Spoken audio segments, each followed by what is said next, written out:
Hello friends, official exam point के इस YouTube channel पर आपका एक बार फिर से स्वागत है। सबसे पहले तो देखिए स्टूडेंट्स, आप सभी का बहुत बहुत धन्यवाद। आप हमारी वीडियो को इतनी ज़्यादा लाइक कर रहे हैं, शेयर कर रहे हैं और हमें इतना प्यार दे रहे हैं, तो इसके लिए मैं आपका तहे दिल से धन्यवाद देना चाहती हूँ। और इसके बाद देखिए, हमने जीके की क्लास जो पढ़ रहे थे ना, उस जीके की क्लास के अंदर हमने प्रैक्टिस सेट शुरू कर रखे हैं, तो आज भी हम प्रैक्टिस सेट को ही करेंगे। एक बात और बतानी है भाई, देखिए जो हमारी मैथ की मैडम है प्रिया सांगवान जो मैम है, ये आपके लिए बहुत ज़्यादा मेहनत कर रही हैं भाई। प्लीज़ इसको ज़्यादा से ज़्यादा सपोर्ट कीजिए, हमारे चैनल को भी ज़्यादा से ज़्यादा सपोर्ट कीजिए, ठीक है। तो अब देखिए, अब हम शुरू करते हैं हमारा यानी कि जो प्रैक्टिस सेट है सेकंड का। परसों यानी कि 2 दिन पहले मैंने एक प्रैक्टिस सेट करवाया था। उम्मीद करती हूँ वो सभी क्वेश्चन आपको समझ में आ गए होंगे और आपने अच्छे से किए होंगे। अगर वो नहीं किए हैं तो कर लेना भाई, वो सारे है ना पेपर की दृष्टि से मोस्ट इम्पोर्टेंट है, ध्यान रखना। अब आज हम दूसरा प्रैक्टिस सेट करते हैं, ठीक है। अब आज जो प्रैक्टिस सेट ले रखा है ना, इसके अंदर हम वही क्वेश्चन करेंगे जो हमने क्लास के अंदर टॉपिक किया है भाई। आज देखिए, हमने सिंधु घाटी सभ्यता के बारे में बातें पढ़ी थी क्लास के अंदर, ऑफलाइन जो हमारी क्लास चल रही है ना ओम क्लासेस बारडा के अंदर। तो अब मैं उसी का ही क्या है प्रैक्टिस करवाऊंगी भाई आपको। तो जिसने भी मतलब क्लास नहीं ली है वहाँ पर, या जो बच्चा हमारे सेंटर से नहीं जुड़ा है, तो हमने अभी इतिहास को बिल्कुल स्टार्टिंग से ही शुरू किया है। प्लीज़ वहाँ पर जा करके रजिस्ट्रेशन करवाइए, हमारे सेंटर से जुड़िए, और ताकि क्या है कि इस वीडियो का भी आपको क्या बेनिफिट मिल सके, ठीक है। तो अब देखिए, पहला क्वेश्चन दे रखा है इसके अंदर, सिंधु घाटी सभ्यता में घोड़े के अवशेष कहाँ से प्राप्त हुए थे। यानी कि जो सिंधु घाटी सभ्यता थी ना, इसके अंदर घोड़े के जो अवशेष प्राप्त हुए हैं, इसके अस्थि पिंजर के अवशेष प्राप्त हुए हैं, वो कहाँ से प्राप्त हुए थे। ऑप्शन दे रखे हैं इसके अंदर, क्या सुरकोटड़ा, मांदा, कालीबंगा और बनावली। तो कौन सी जगह से घोड़े के अस्थि पिंजर प्राप्त हुए थे? इसका ए ऑप्शन सही है भाई। कौन सा? सुरकोटड़ा। सुरकोटड़ा है या सुरकोटदा नाम है भाई इसका, सुरकोटदा, ठीक है। ये नाम भी आता है, दोनों ध्यान रख लेना, ठीक है। अब ये जो सुरकोटदा है ना, ये क्या है, यहाँ से किस चीज के अवशेष मिले हैं? यहाँ से घोड़े के अस्थि पिंजर के, ठीक है। किसके मिले हैं? इसमें घोड़े के अस्थि पिंजर के क्या है अवशेष प्राप्त हुए हैं भाई। अच्छा, हम बात कर रहे हैं सिंधु घाटी सभ्यता की, तो मैं थोड़ा सा आपको सिंधु घाटी सभ्यता के बारे में बता देती हूँ कि ये किस प्रकार की सभ्यता थी, यहाँ के लोग कैसे थे, इनका व्यवसाय क्या था और कौन से स्थान इसके यानी कि नाम से जानी जाती है। सबसे पहले बात करें सिंधु घाटी सभ्यता, तो सिंधु घाटी सभ्यता है, ये कैसी सभ्यता है भाई? इसके यानी कि ये जो सभ्यता है ना, इसका विवरण हमें कैसे मिला? लिखित रूप में प्राप्त हुआ, बट हम इसको क्या नहीं कर पाए हैं, पढ़ नहीं पाए हैं। इसके अंदर जो बातें हैं ना, वो लिखित में बहुत सारी मिली हैं, लेकिन हमसे ये पढ़ी नहीं गई कि इसके अंदर लिख क्या रखा है, ठीक है। अच्छा, अगर मैं इसके समय की बात करूं सिंधु घाटी के, तो सिंधु घाटी सभ्यता का समय आता है कितना? 2350 और 2350 से लेकर के कहाँ तक का? 1750 ईसा पूर्व तक का। अच्छा, इसके बाद बात आती है सिंधु घाटी सभ्यता है, ये लोग कहाँ से आए थे, ये बसे कैसे थे यहाँ पर आकर के? तो बताया जाता है कहाँ से थे ये आते हैं जो भूमध्य सागर है ना, भूमध्य सागर ये एरिया से आए हुए बताया जाता है भाई, कि इनका निवास स्थान वहाँ पर था। जैसे कि मान लो ये पृथ्वी है और ये 0 डिग्री भूमध्य रेखा है, ठीक है। यहाँ पर यूरोप वाला भाग आता है, यहाँ पर अफ्रीका वाला भाग आता है, तो इन दोनों के बीच में, इन दोनों को जो अलग करता है उसको क्या नाम है? भूमध्य सागर है भाई। तो बताया जाता है कि इस एरिया के यानी कि भूमध्य सागर है ना, इसके आसपास वाले भाग में क्या है, इनका निवास स्थान था, और वहां से क्या है, ये लोग यहाँ पर आए थे, ठीक है। अच्छा, अब बात करें ये कैसी सभ्यता थी, तो ये सभ्यता आती है नगरीय, ठीक है। कैसी है? नगरीय सभ्यता है भाई। अच्छा, इनका व्यवसाय क्या था? तो व्यवसाय की बात करें तो आता है इनका क्या? व्यापार करना। कैसा था इनका व्यवसाय? व्यापार करना था। अच्छा, ये व्यापार करते थे ना, तो जो बढ़िया यानी कि व्यापार का जो भाग था वो किसके हाथों में आता है भाई? वणिक के हाथों में आता है, यानी कि बढ़िया जो था उसके हाथों में था। किसका? यानी कि मुखिया, व्यापार से संबंधित जो होता था उसके बारे में। अच्छा, एक बात और याद रखनी है इससे संबंधित कि सिंधु घाटी जो सभ्यता है, सिंधु घाटी सभ्यता कौन सी नदी के किनारे पर थी भाई, कौन सी नदी के किनारे बसी हुई थी, तो सिंधु नदी के आसपास वाले एरिया में बसी थी। आकार कैसा था इसका, तो आकार आता है त्रिभुजाकार। ठीक है, कैसा है, त्रिभुजाकार आकार था।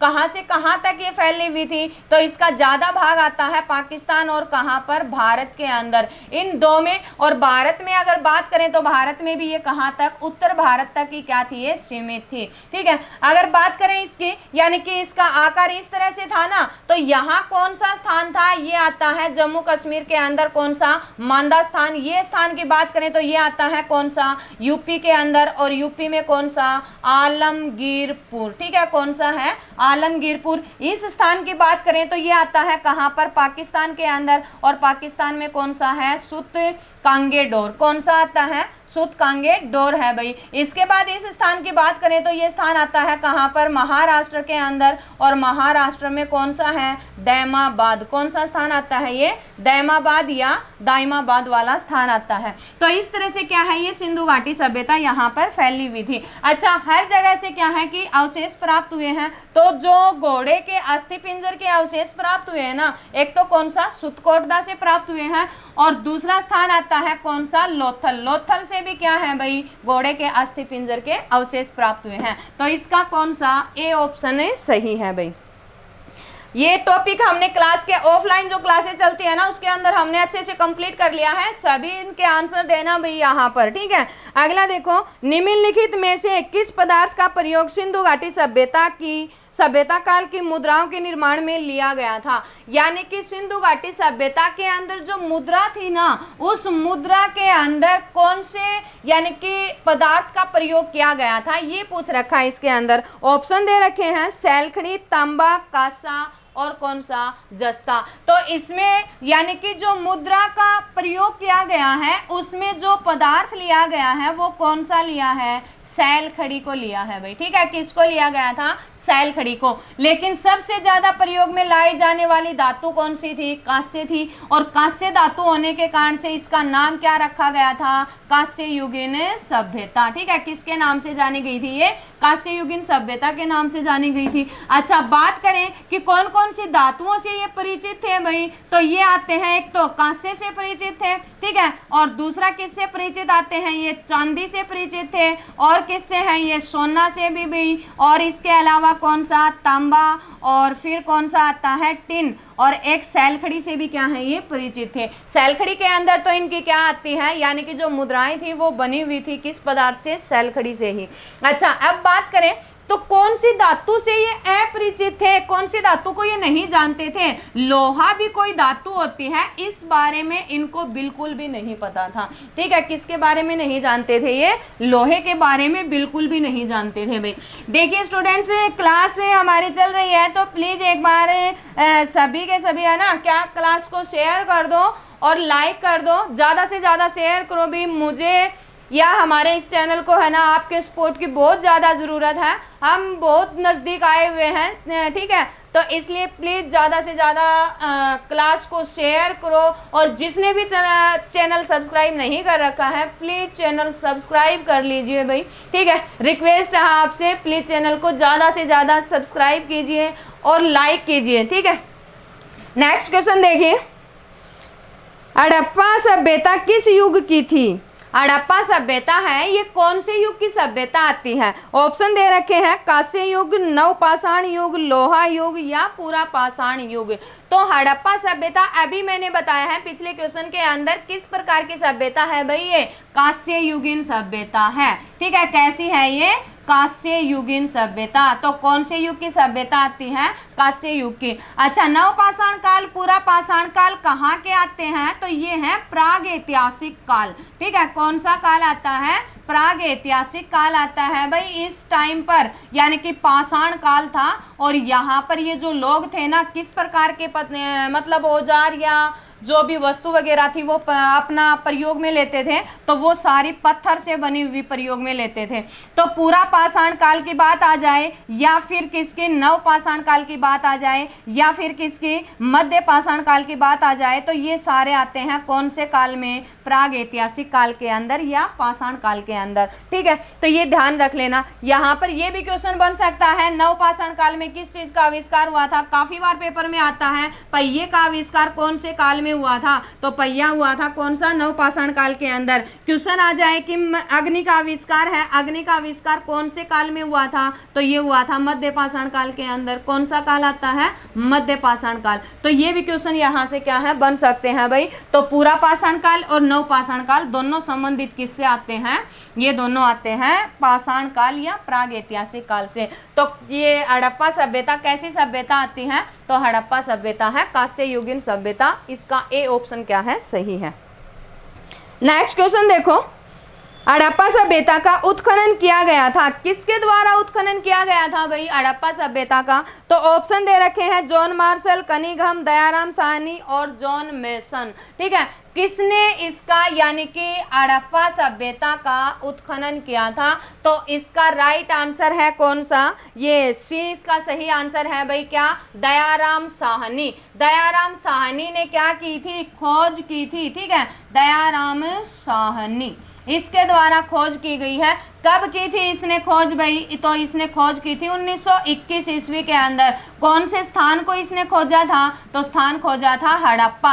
हड़प्पा स्थल खोजा था किसके द्वारा, दयाराम साहनी के द्वारा। अब बात करें कि हड़प्पा जो स्थान है ना, ये है कहाँ पर, तो हड़प्पा स्थान आता है पाकिस्तान के अंदर। और बात करें हड़प्पा स्थान कौन सी नदी के किनारे आता है, तो ये है रावी नदी के किनारे। ठीक है, कौन सी नदी के किनारे है, रावी नदी के किनारे आता है। अच्छा, एक चीज और पूछी जा सकती है यहाँ से ही, ये तो सबसे पहला स्थान खोजने वाला व्यक्ति है, लेकिन हड़प्पा ये जो सिंधु घाटी सभ्यता थी ना, इसकी खनन से संबंधित या खुदाई करने से संबंधित सबसे पहले बात करने वाला कौन है, किसके द्वारा खुदाई की गई थी, तो वो मतलब बात की थी भाई, उसने फिर बात को क्या है दबा दिया था। और वो व्यक्ति कौन थे, जॉन मेसन थे। ठीक है, किसके द्वारा किया गया था, जॉन मेसन के द्वारा। लेकिन इसकी बात को क्या कर दिया, दबा दिया गया। आगे जाकर के मुंबई से कराची से लेकर के लाहौर तक रेलवे लाइन बिछवानी थी, और उस रेलवे लाइन को बिछवाने के लिए जब ईंटों की जरूरत पड़ी ना, तो जॉन मार्शल के द्वारा क्या किया गया, ये काम सौंपा गया किसको, ये दयाराम साहनी को। ठीक है, तो दयाराम साहनी ने क्या की थी, पहला स्थान खोजा था कौन सा, हड़प्पा। और हड़प्पा स्थान है ना, इसको क्या कहा जाता है, तो हड़प्पा स्थान को बोला जाता है सिंधु घाटी सभ्यता का प्रवेश द्वार। क्या कहते हैं इसको, प्रवेश द्वार कहा जाता है भाई, किसको, सिंधु घाटी सभ्यता के हड़प्पा स्थान को। और कहाँ पर है ये स्थान आता है पाकिस्तान के अंदर। तो इसका कौन सा सही है, सी ऑप्शन सही है भाई, दयाराम साहनी के द्वारा क्या है, स्थान खोजा गया था 1921 के अंदर। नेक्स्ट क्वेश्चन देखो, सिंधु सभ्यता का प्रमुख बंदरगाह कौन सा था, तो सिंधु ऑप्शन दे रखे हैं इसके अंदर, लोथल, कोटदीजी, मोहनजोदड़ो और रोपड़। तो कौन सा बंदरगाह आता है, तो बंदरगाह इसका ए ऑप्शन सही है भाई, कौन सा, लोथल। लोथल इसका क्या है, यानी कि प्रसिद्ध बंदरगाह है। ठीक है, प्रसिद्ध बंदरगाह भी है भाई, प्राचीन भी बोल सकते हैं इसको, और बड़ा बंदरगाह भी बता सकते हैं। ठीक है, सबसे प्राचीन बंदरगाह और सबसे बड़ा बंदरगाह कौन सा था, लोथल था। ठीक है, और लोथल से हमें है ना 5 या 6 चीज प्राप्त हुई हैं, अवशेष प्राप्त हुए हैं। किस किस के अवशेष प्राप्त हुए थे यहाँ से, एक तो ये जो समुद्र के अंदर पाया जाता है क्या, हाथी दांत, इसके अवशेष प्राप्त हुए थे भाई। इसके अलावा क्या है, चावल के अवशेष प्राप्त हुए थे। इसके अलावा किसके भाई, यहाँ से जौ के अवशेष मिले थे यहाँ से। और किसके अवशेष मिले थे भाई, घोड़े के अस्थि पिंजर के भी अवशेष मिले थे, घोड़े के अस्थि पिंजर। और किसके अवशेष मिले थे भाई यहाँ से, तो और मिले थे यहाँ से अग्निकुंड के बारे में भी बताया जाता है कि अग्निकुंड के अवशेष भी यहाँ से ही प्राप्त हुए थे। ठीक है, और क्या मिला था यहाँ से, मनके के दाने, मनके के दाने के अवशेष भी कहाँ से मिले थे, तो वो भी कौन सा स्थान, लोथल से। ये है ना अग्निकुंड बना, ये कालीबंगा से भी प्राप्त हुए हैं भाई इसके अवशेष, और लोथल से भी मिले हैं, दोनों ही ध्यान रख लेना। ठीक है, तो कौन सा इसका सही आंसर है, ए इसका सही आंसर है कौन सा, लोथल। नेक्स्ट क्वेश्चन है, हड़प्पा कालीन समाज किन वर्गों में बटा हुआ था, यानी कि हड़प्पा कालीन या सिंधु घाटी सभ्यता का जो समाज है वो समाज किस प्रकार से बटा हुआ था, किस किस वर्ग के अंदर बटा हुआ था, ये पूछ रखा है। ऑप्शन ए दे रखा है कि योद्धा, श्रमिक, वणिक और विद्वान। बी ऑप्शन दे रखा है शिकारी, पुजारी, किसान, श्रमिक। सी ऑप्शन दे रखा है ब्राह्मण, क्षत्रिय, वैश्य, शूद्र। और डी ऑप्शन दे रखा है राजा, पुरोहित, श्रमिक और शूद्र। तो ये जो सिंधु घाटी सभ्यता का जो समाज है ना, ये समाज किस तरह से बटा हुआ था, यानी कि कौन कौन से वर्ग इसके अंतर्गत थे भाई। तो इसमें सबसे पहले आता है कौन सा, योद्धा।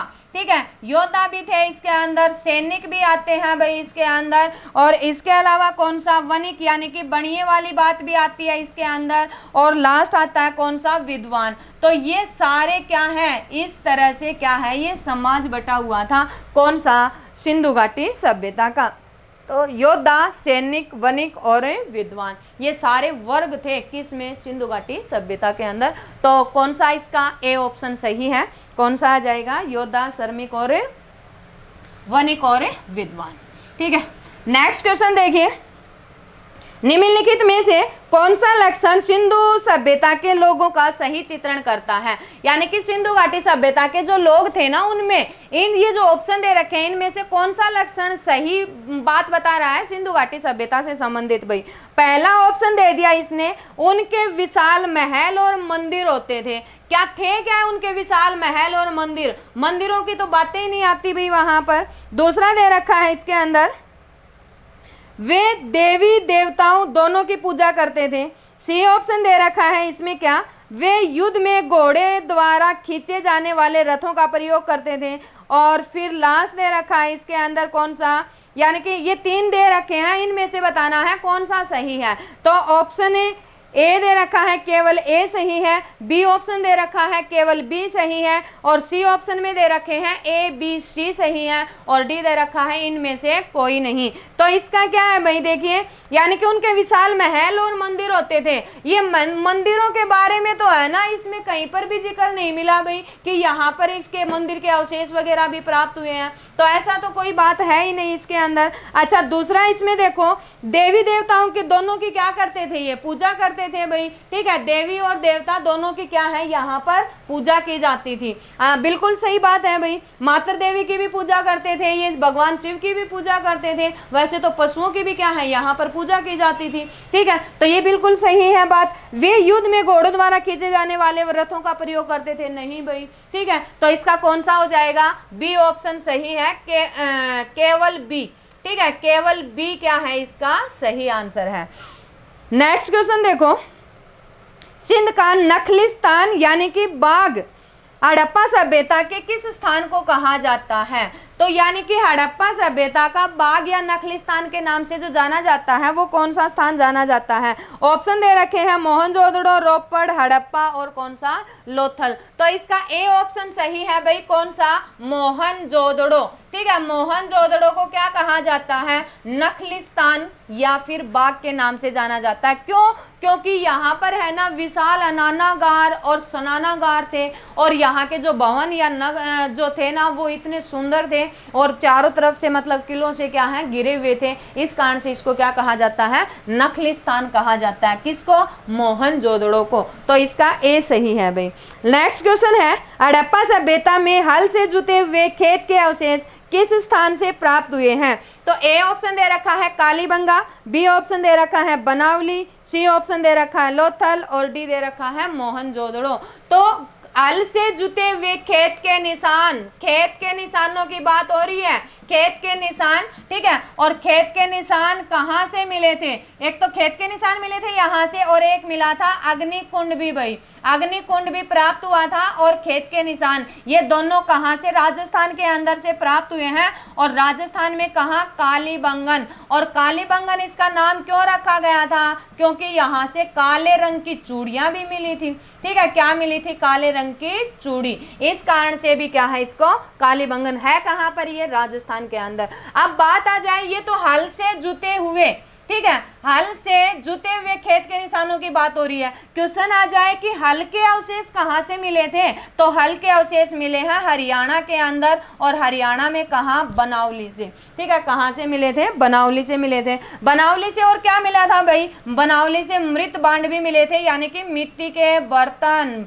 ठीक है, मृत बांड और हल के अवशेष ये दोनों कहाँ से प्राप्त हुए थे, तो ये प्राप्त हुए हैं कौन सा, बनावली। और हल से जुते हुए खेत के अवशेष मिले हैं कहाँ से, कालीबंगा से। नेक्स्ट क्वेश्चन देखो, सिंधु सभ्यता के मोहनजोदड़ो शब्द का अर्थ क्या है, कि जो मोहनजोदड़ो शब्द है ना, इस मोहनजोदड़ो शब्द का अर्थ क्या है, इसको किस नाम से जानते हैं, इसका अर्थ बताइए वास्तविक रूप में। ऑप्शन दे रखे हैं क्या, कि जीवितों का टिल्ला, मृतकों का टिल्ला, कंकालों का टिल्ला या मिट्टी का टिल्ला। तो मोहनजोदड़ो का अर्थ आता है किसका, मृतकों का टिल्ला। ठीक है, किसका आता है, मृतकों का टिल्ला। बात करें मोहनजोदड़ो की खोज, तो खोज किसके द्वारा की गई थी, खोज की थी राखलदास बनर्जी के द्वारा।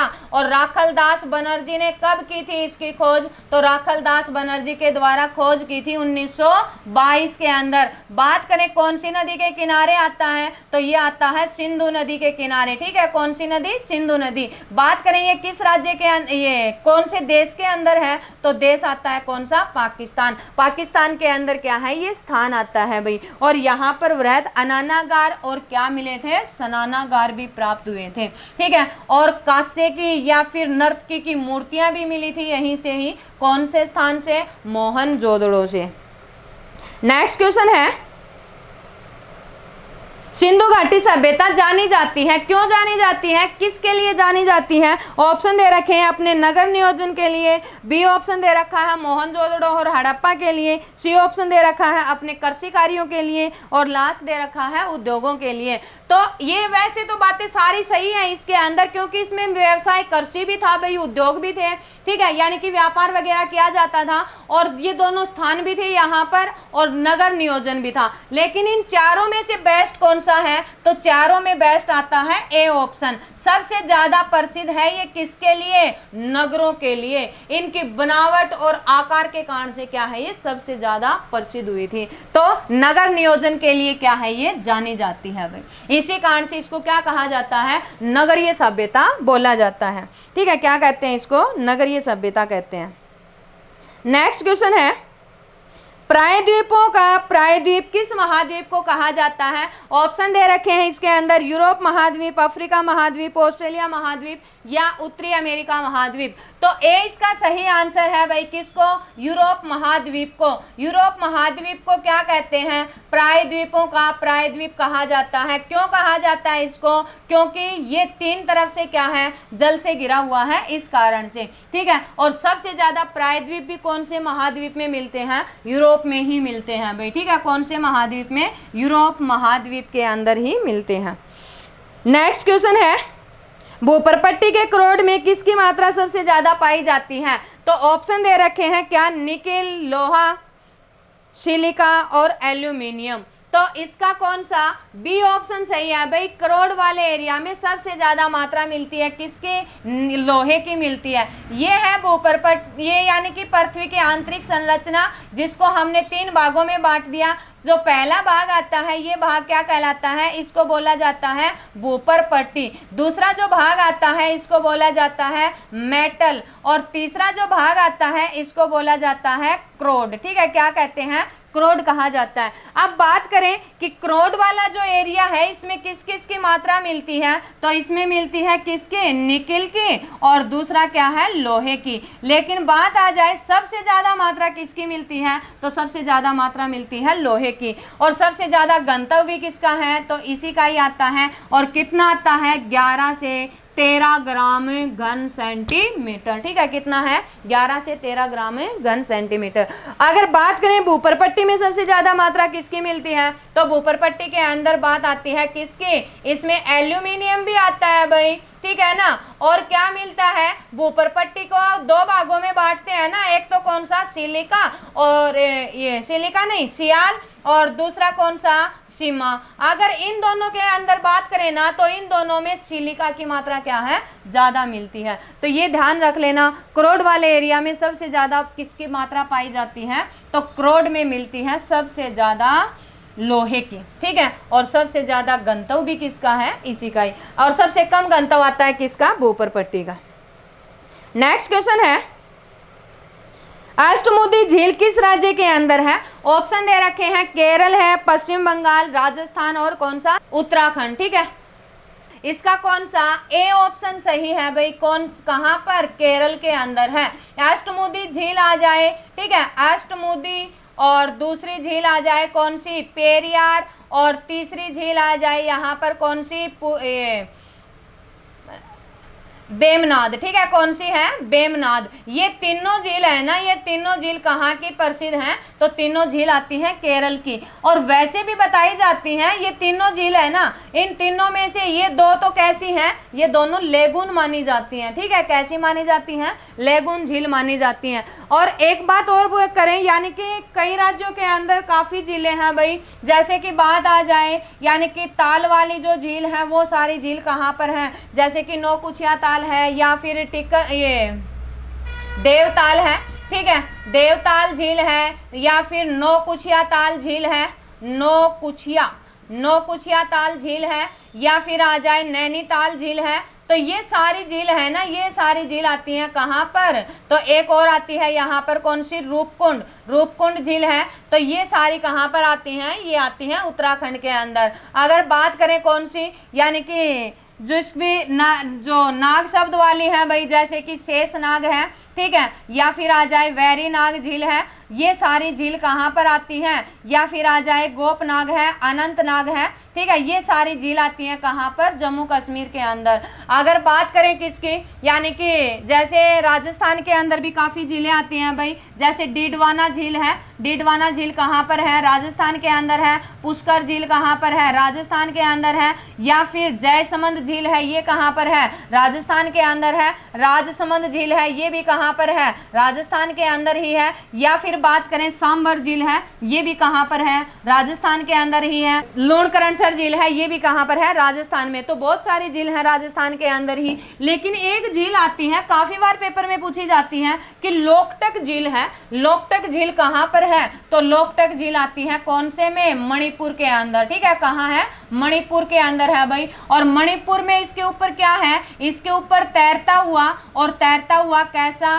राष्ट्रीय पार्क, ठीक है, तैरता हुआ राष्ट्रीय पार्क आता है। और ये कौन सी झील पर आता है, लोकटक झील के ऊपर आता है। अगर बात करें एक और आती है ऐसे ही, और वो कौन सी आती है, लोनार झील। लोनार झील कहाँ पर है, तो लोनार झील आती है कहाँ पर, महाराष्ट्र के अंदर, ठीक है। कहाँ है, महाराष्ट्र के अंदर। एक झील और आती है गोखूर झील, ठीक है। कौन सी है, गोखूर झील। ये गोखूर झील कहाँ पर है, तो गोखूर झील आती है कहाँ पर, आंध्र प्रदेश के अंदर, ठीक है। कहाँ है, आंध्र प्रदेश में। एक झील आती है हुसैन सागर। हुसैन सागर झील कहाँ पर है, तो हुसैन सागर झील आती है तेलंगाना के अंदर। और भी बहुत सारी झील है भाई, कहाँ पर, यानी कि हमारे भारत के अंदर काफी झीलें हैं। तो ये सारी इंपॉर्टेंट है, इनको देख लेना।